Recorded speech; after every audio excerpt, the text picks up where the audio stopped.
وَإِذْ أَخَذَ اللَّهُ مِيثَاقَ الَّذِينَ أُوتُوا الْكِتَابَ، اور یہاں پھر اختتام پر اہل کتاب کا ذکر کیا گیا کہ اہل کتاب سے بھی پہلے اللہ نے کچھ پکا وعدہ لیا تھا، اور دیکھتے ہیں کہ کیا ہے وہ وعدہ. لَتُبَيِّنُنَّهُ لِلنَّاسِ، کہ تم ضرور بیان کرو گے اس کو کس کو؟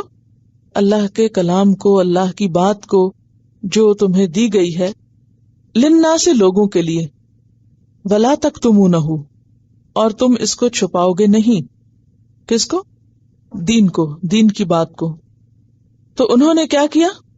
لوگوں کو سکھانے کی بجائے، لوگوں کو بتانے کی بجائے، فنبذوہ، تو انہوں نے پھینک دیا اس کو، وراء ظہورہم، اپنی پیٹھوں کے پیچھے، یعنی بھلا دیا.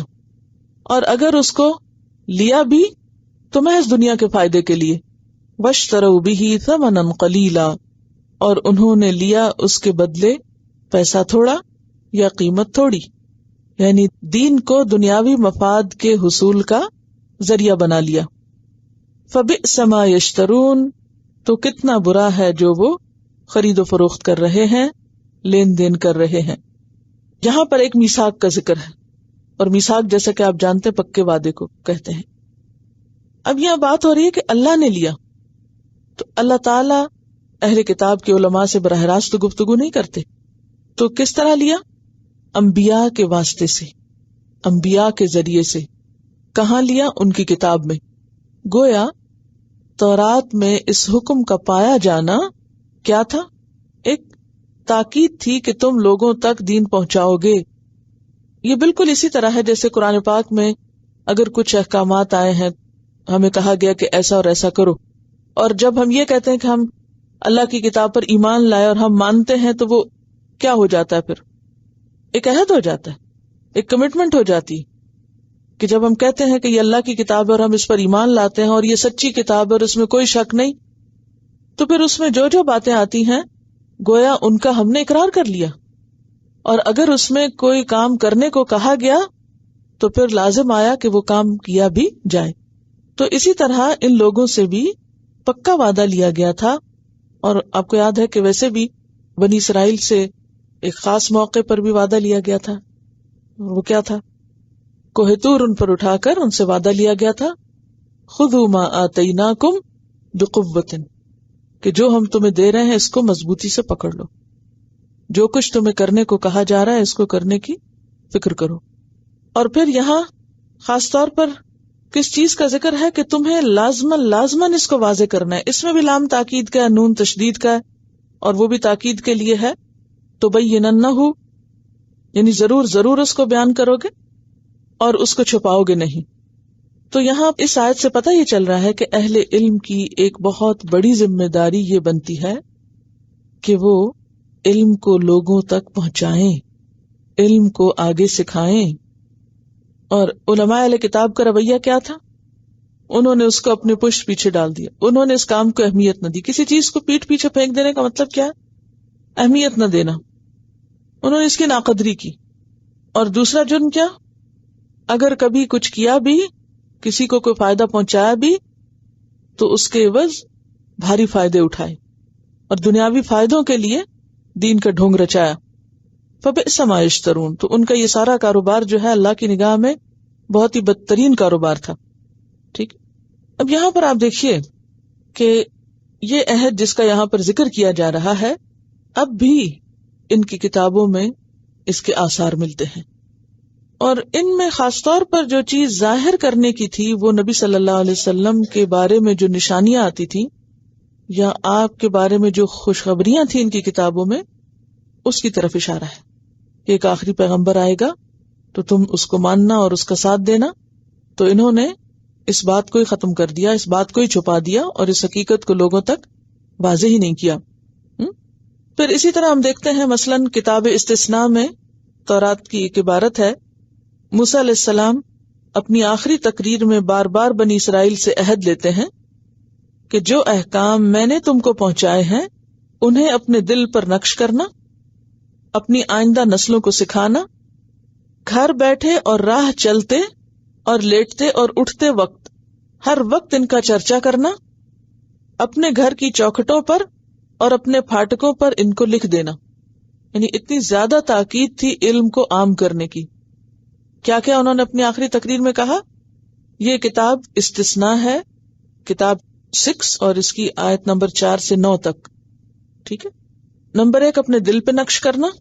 نمبر 2 اپنی آئندہ نسلوں کو سکھانا، یعنی اپنے بچوں کو سکھانا، گھر سے ابتدا کرنا.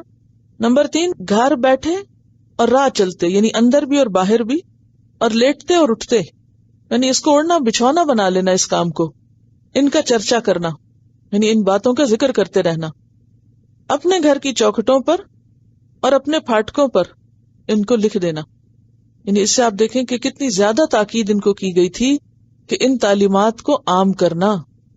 پھر اسی طرح اپنی آخری وصیت میں انہوں نے تاکید کی کہ فلسطین کی سرحد میں داخل ہونے کے بعد پہلا کام یہ کرنا، کیونکہ انہیں واپس جانا تھا اپنے ملک، جو بنی اسرائیل کو مصر سے لائے تھے وہ فرعون سے نجات دلا کر، تو پھر ان کی اپنی غلطیوں کی وجہ سے انہیں صحرائے سینا میں کچھ عرصہ بھٹکنا پڑا، ورنہ اول پروگرام تو کیا تھا کہ یہ اپنے ملک واپس چلیں گے.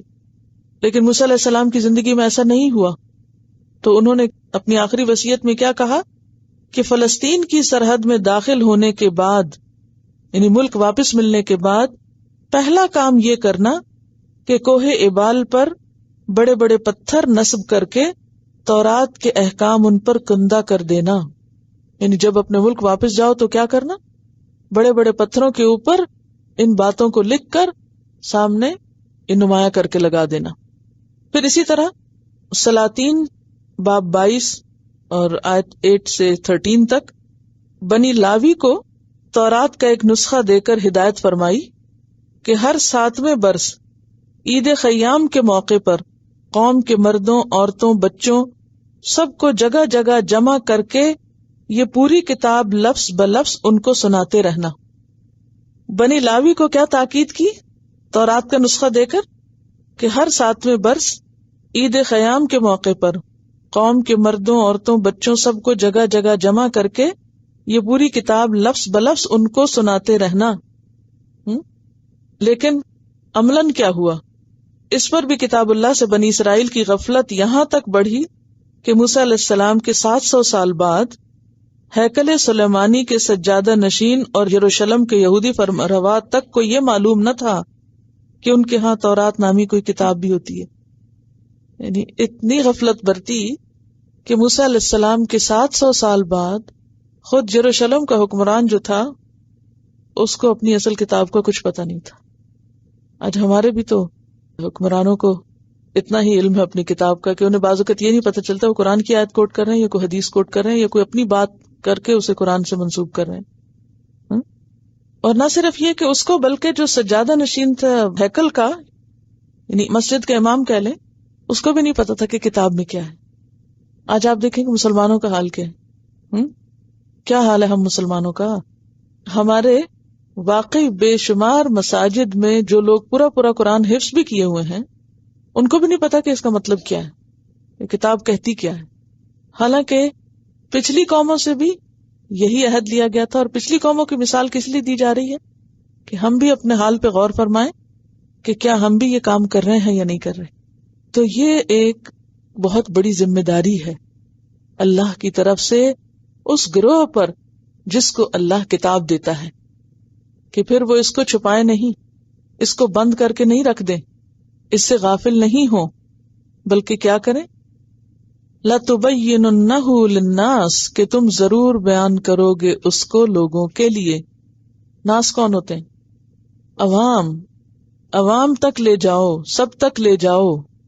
وَلَا تَكْتُمُونَهُ اور تم نہیں چھپاؤ گے اس کو، یعنی ساری باتیں کھول کے رکھو گے، یعنی پورا بتاؤ گے. کیونکہ بعض اوقات ایسا ہوتا ہے نا کہ اگر پوری کتاب نہ دی جائے لوگوں کو، کہیں سے کچھ سلیکٹڈ پورشنز، تو اس سے بھی کیا ہوتا ہے کہ لوگ عموماً اس سے اپنے مطلب اور اپنے مقصد کی چیزیں تو خوب بیان کرتے ہیں، اور جو حصہ ان کے اپنے خلاف جاتا ہے اس کو چھپا دیتے ہیں.